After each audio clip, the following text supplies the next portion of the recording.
of Indiana is on solid fiscal ground. That's what Governor Mike Pence and State Auditor Suzanne Crouch said at the closeout of the 2015 fiscal year. The two announced this week that the state has a budget surplus of around $210 million, despite revenue shortfalls, with reserves the second highest ever in Indiana at more than $2.14 billion. The governor says that's due to sound fiscal policy.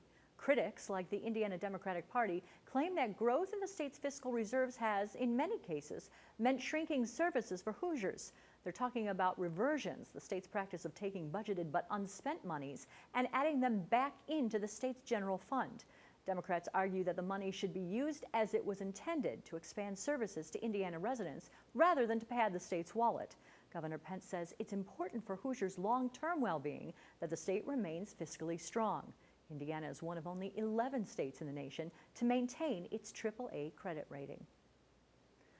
A highly rated Northwest Indiana business has just been given a big vote of confidence from the state of Indiana.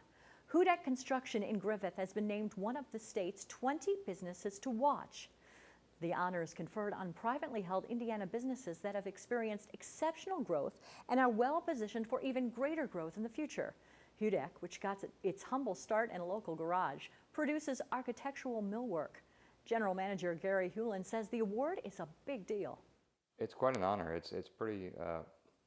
It was a surprise that we were recognized, but it's quite an honor. It's a testament to all the people that work for Hudak. We've got a great team, and all of our employees here each one contributes equally. It doesn't matter if you're the delivery driver, or if you're sitting in the corner office. Everyone has a great contribution.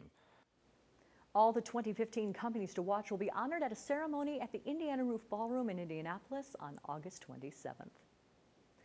Another company doing business in Northwest Indiana is looking to hire some local talent. Sodexo Magic, a food service company that feeds the 14 area Gary Public Schools, has job openings for 30 to 35 area workers. To fill those jobs, the company is holding a job fair this coming week.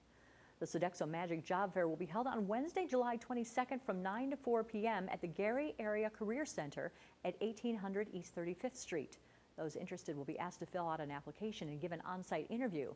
They must also be able to pass a food test, which involves basic food prep, sanitation, and safety.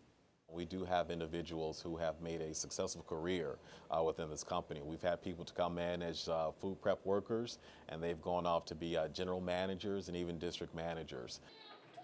All applicants need to have a high school diploma or a GED. For more information, contact the Sodexo Magic office at 219-886-6502. Stay tuned. More Lakeshore Report coming up right after this. Lakeshore Report wants to hear from you. Send your thoughts, concerns, questions, and story ideas to tvfeedback@lakeshorepublicmedia.org. You can also reach us on Facebook and Twitter at Lakeshore Report. Make sure to tweet us using the hashtag NWI Pride, and you may see your comments on air. Lakeshore Report, providing you region-focused content. 2 years ago, the former Gary Air Show operators decided that the event was losing too much money, so it was shut down. The following year, a plan to move the show to rural Lake County was sidetracked by bad weather. This year, the air show came roaring back to Gary, and city officials say at least 120,000 people showed up for its return. Stephen Lattimore was there and has more. All your favorites were there, including the U.S. Army Golden Knights parachute team, a naval jet, and the U.S. Air Force Thunderbirds. They literally shook the beach. Take a look. The skies above Marquette Park in Gary, Indiana were roaring with the sound of Air Force and Navy fighter jets as the Gary Air Show returned after being grounded for 2 years. I think it's amazing. It's just breathtaking. It's awesome, amazing. Fighter jets, big, fast, loud. Other planes are cool, but fighter jets are the best. The Air Force Thunderbirds dazzled the crowd flying in formation. They also performed aerial acrobatics. And their flyovers shook the ground.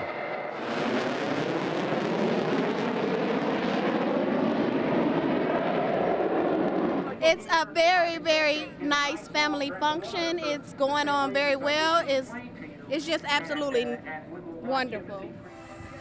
The U.S. Army Golden Knights parachute team also demonstrated their precision skydiving, hurtling through the air in a free fall, then carefully slowing to a controlled landing safely on the ground. We put on a show for the crowd.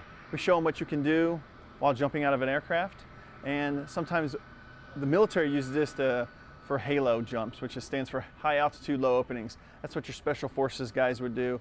Spectators say this is the kind of family-friendly event they want to see more of in Gary. I really did miss it because it was a great event for families to come out and just have a good time together, and for people all over the, like I said, the county to come out and just celebrate the lakefront and celebrate what the city's doing and to show a positive side of the city. And it was really missed, but I'm glad it's back. It is a spectacle, and it's a spectacle again because it brings out the kid in all of us. It's just a good time. It's family entertainment. Air shows are actually, I think, number 3 across our country right now in family entertainment, behind only Major League Baseball and NASCAR. So air shows are a big deal around our country, and there's always one somewhere every weekend for about 6 months.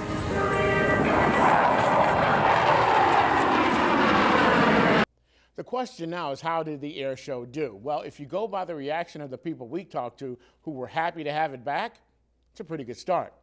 Stephen Lattimore for Lakeshore Report. The 96th annual Pumpkin Vine Fair is all anyone is talking about in Newton County this week. Lakeshore's Hillary Powell shows why organizers are educating those in search of fair fun about this year's not-so-fun rainfall.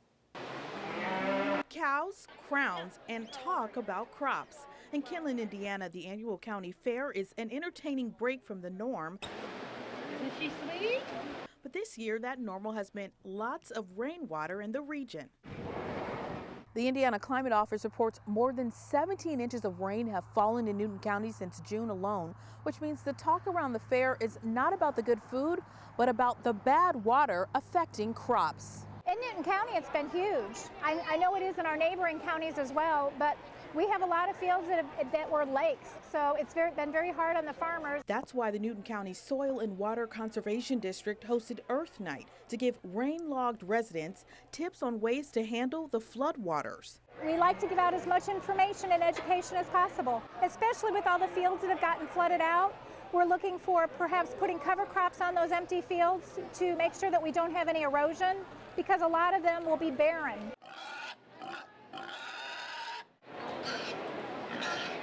Even members of the fair's royal court can testify that a sunny day this summer is rare. The river is my front yard, so my road has been flooded, my driveway has been flooded.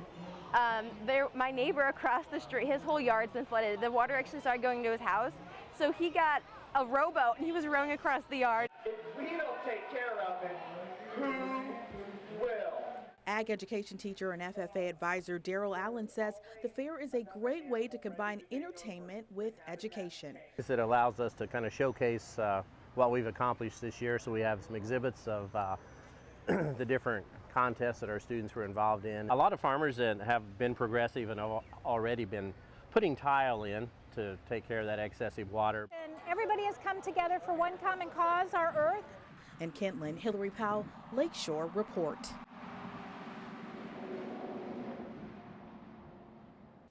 The fair runs through Saturday. For more information about the fair and the Conservation District, you can check out our website.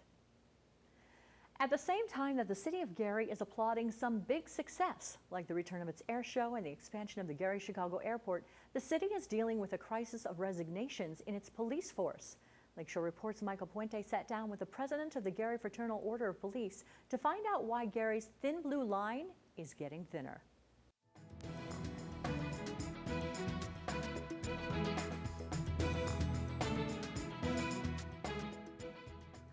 Thank you, Christian. I'm here with Sam Abeg, president of the Gary FOP Lodge 61. Sam, thank you for being here on Lakeshore Report. Thank you.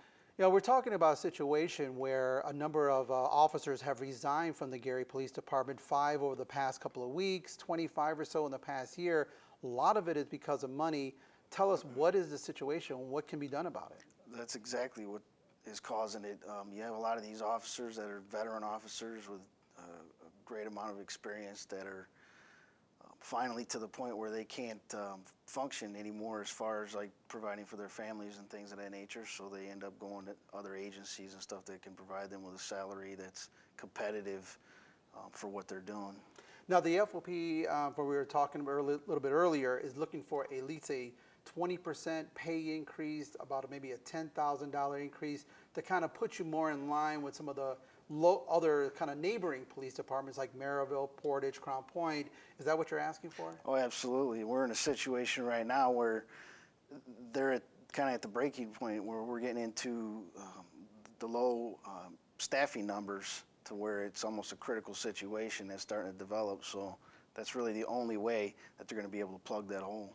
Now, Sam, it's known that Gary is having a tough financial time right now with all areas. But do you think Gary has enough in their coffers to pay that kind of pay increase?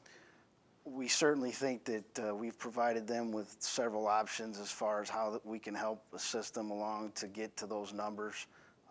They have developed means to pay out contracts to various people within the city that do economic development and other types of stuff that obviously is required in the city, but it certainly seems like there is avenues that they can take to get to that point. Now, from my understanding, I understand right now Gary is budgeted for 235 officers. It's fallen down below 200 officers in the past month. Would you like to see those ranks boosted up or maybe have less officers with more pay? It's really like a double-edged sword there, but ultimately, currently we need the manpower, and if we can't get, there's no way we're going to get to that budgeted number until they increase the base salary, because quite frankly, nobody's going to come and work there for a long period of time and stick around for the pay that they're going to receive. How has it hurt morale, and how is it making your job tougher knowing that so many of your colleagues have decided to just resign? It's just a major officer safety issue when you come to work knowing that there's a limited amount of personnel available. Really, policing is preventative by nature, so it's really when things actually hit the fan that you need the personnel out there to actually handle the situations properly. So. All right, well, I'd like to thank my guest here, Sam Abegg, president of the Gary FOP. Sam, thank you for joining us here on Lakeshore Report. Thanks. Some military brides in Northwest Indiana got a huge wedding gift, compliments of elegance wedding and evening wear in Highland. That gift, a free wedding gown. The gown giveaway is part of a nationwide campaign called Brides Across America. For some lucky couples, it meant more than just a savings. We have been doing this since 2012. This is our 6th time participating. We do it twice a year, around the 4th of July and around Veterans Day. So I think last year we gave away between 30 and 40 dresses. They're only eligible for the free wedding gown, but we do have accessories available at a discounted rate for them that they can purchase as well. This is a big deal because a lot of times with the constraints of being overseas, being deployed, there isn't a lot of money to go around, especially for those that already have children. There's not a lot of time or money to spend on a wedding gown or a big lavish wedding. A lot of times brides have to get married right before their fiance is deployed or they're deployed, and they don't have time to have that big lavish wedding, and it's our way to give them that opportunity. Military is so important to us. The families, the sacrifices that the military gives to us, it's just so important to our livelihood, to America, to the community, to everybody. So military is a big deal here at Elegance. Well, he just went overseas for 9 months. He was in Iraq and Kuwait, and that was really hard. It was we couldn't talk over cell phones, so it had to be over Wi-Fi through Facebook. A wedding costs enough as it is, so just to get one thing off my back is really nice. You know, he put his life on the line for this country, and I'm very proud of him. The discount on the dress is a big relief off of our plate. We just built a brand new home, and of course with the wedding, so it was definitely a big help, and we are very appreciative. It makes me feel really good because my fiance, you know, he put his life on the line for the country, and it just takes a little bit of burden off of him, and he deserves every bit of that he can get. It is an amazing feeling, and I'm very, very grateful, and I know my fiance is as well. Qualifying couples have to be currently deployed or facing military deployment. For details on future giveaways, please visit www.bridesacrossamerica.com. Regularly, we want to bring you stories about people doing positive things around the region. We've asked for your input online using the hashtag NWI Pride so we can help highlight the people who make us glad to call the region home. This week's NWI Pride spotlights a young woman from Gary whose love for dancing has taken her from the Steel City to the stages of the Juilliard School in New York City and back again to choreograph her first major work with Thodos Dance Chicago. I started out praise dancing, and I was pretty shy when I was little, so I think that's why I was really drawn towards dance, because I always said like it allowed me to communicate without having to speak. I'll say when I went to Emerson, I knew for sure that that's what I wanted to do. That's what my purpose was. When I was in 8th grade and I told my teacher, Mr. Brewer, I'm like, I want to go to Juilliard. I didn't know anything about Juilliard. So just don't forget to have that. I made all the movement without sound. It was inspired by my grandmother, my great-grandmother, and she was diagnosed with dementia. It was sort of therapeutic for me in a way in dealing with my own communication struggles, communicating as an artist, communicating in relationships. I always tell my students that, you never arrive, you never made it. Just really be genuine to what it is. There's always higher depths to reach, and really motivate yourself, again, by using your words, having your own mantras. The one I have now is like, this is the most blessed and the best day of my life. Where you come from or who you've been surrounded by, you shouldn't allow it to stop you from the very beginning. And you shouldn't allow it to define you in a negative way. So many people associate Gary with negativity, and you should let where you come from, you should let what you've experienced drive you. I want my journey to be an inspiration to others. More information about Robinson's world premiere with Thodos Dance Chicago can be found at lakeshorepublicmedia.org. It's time for The Times, our exclusive sneak preview of some of the top stories in this Sunday's Northwest Indiana Times. This week, for its On the Job series, Times reporter Joseph Pete visited Jacqueline Smallstride, a zookeeper at the Washington Park Zoo in Michigan City, to find out what it's like working on the wild side. I grew up on a farm. I did the 4-H, did 10 years raising animals, but I always was one to go out into the woods and just find some wildlife and bring it home. Maybe I wasn't always supposed to. Baby rabbits, that's not something you want to pick up, but I did, and that was before I was educated on it, so just always had a passion for animals and knew that I really wanted to work with them. There's many avenues to go, but I started out graduating from Purdue with a degree in wildlife. They don't have a zoological program there, but wildlife taught me quite a bit. I was very fortunate to have a zoo very close to Purdue, so while I was going through my degree, I was able to get on as a seasonal and then full-time and work there 4 years before I moved on up to Michigan City Zoo. So that's kind of how I got to being a zookeeper. So we do a lot of cleaning, checking over the animals, checking the perimeters of the enclosures, making sure everything's all right, enriching them, and just basically the overall wellness of the animals and the facility. Zookeepers have many hats. You'll have to be fixing an enclosure one day or painting the enclosure the next. So you've got to have a lot of tools in your bag. Sickness is probably one of the things that kind of is a thing that occurs with animals, not something that we love. That's why we always try to make sure we can check over our animals, make sure they're really well taken care of so that we can try to prevent or catch something coming on like an illness.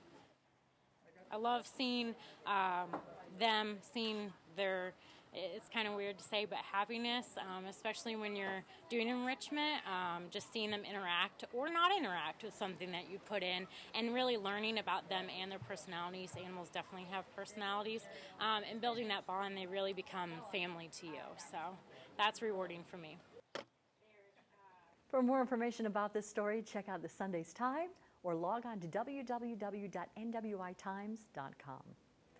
And don't forget, for more information on any of our stories, you can go to lakeshorepublicmedia.org. Thank you so much for joining us. We hope to see you next time on Lakeshore Report.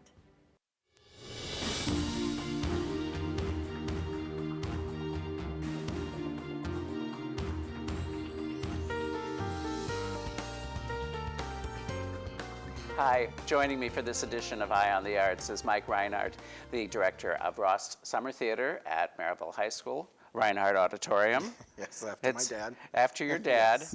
This has been a lifetime thing for you, though, a gig of a lifetime. Yeah, I'm 60, and my dad's been doing, well, my dad was started it 52 years ago, so Right. and I think I was involved from the beginning. So Yeah, did you run around doing backstage things? Yeah, there was always children in the chorus too. Yeah. We were always there. So we were on stage, off stage, all 8 of us. They said we were on stage because they couldn't afford a babysitter. So so we all ended up on stage sometime or another. So, and how long have you been in charge, Mike? My dad, he passed away last year, but he was kind of handed over the reins in 2011 when we did Les Mis, the student version of Les Mis, and that was kind of, but he did the orchestra clear up until 2013, so he was very involved even till the end. So you do big productions every summer. Big productions, Big productions, and this year you're doing Phantom of the Opera. Yes. It's a little different this year. My dad started the whole thing 52 years ago with something for high school kids to do in the summer, and it just grew into a big community theater thing. Now in 2011, we kind of went back to that because you couldn't get Les Mis unless you only did it with high school students. So we did a high school version of Les Mis, but I don't think anyone that came to see it thought they were watching a high school. And that's the same thing with this. This is Phantom of the Opera is not available in community theaters or any amateur theater except small colleges and high schools. So Maryville did this in March, and we helped produce it because it's a massive undertaking. There's a chandelier that crashes, there's explosions, and so we did all the technical work. And the show was so good, and they were saying, but it was in March where the weather was bad, and so we're kind of remounting it and adding it. Will even be bigger this summer. Lots more things. A bigger chandelier. Bigger chandelier. Yes, we're adding more beads actually. Are you really? Yes, yeah. It will have over 35,000 beads on it by the time we're done. Yeah, it's big. It's like 8 foot tall and 7 foot round. And it comes crashing. Yes, it does. It comes crashing down and collapses and unfolds again. It's so this cool. is a difficult music. Yeah, very difficult music, and they didn't simplify it at all for high school or college. We thought maybe they'd give us, because Les Mis they did for the high school version, but this we actually got the scores that are marked West End from London, so it's the same one they're singing over there. So yeah, it's very difficult. So Maryville High School did it in 2011, had an amazing cast of kids, and I remember when we were done, we said, we'll never do this again. We tore a lot of the sets apart this year. She had, my wife at the high school had this amazing crop of sopranos and tenors, basses, and so she said, I think we could do Phantom again. And now you are. And now we are. Well, good luck with the show. Thanks you. for being here to tell us about it. And thank you for watching. We'll be back again next week with another edition of Eye on the Arts. Eye on the Arts is made possible in part by South Shore Arts, the Indiana Arts Commission, and the National Endowment for the Arts, a federal agency.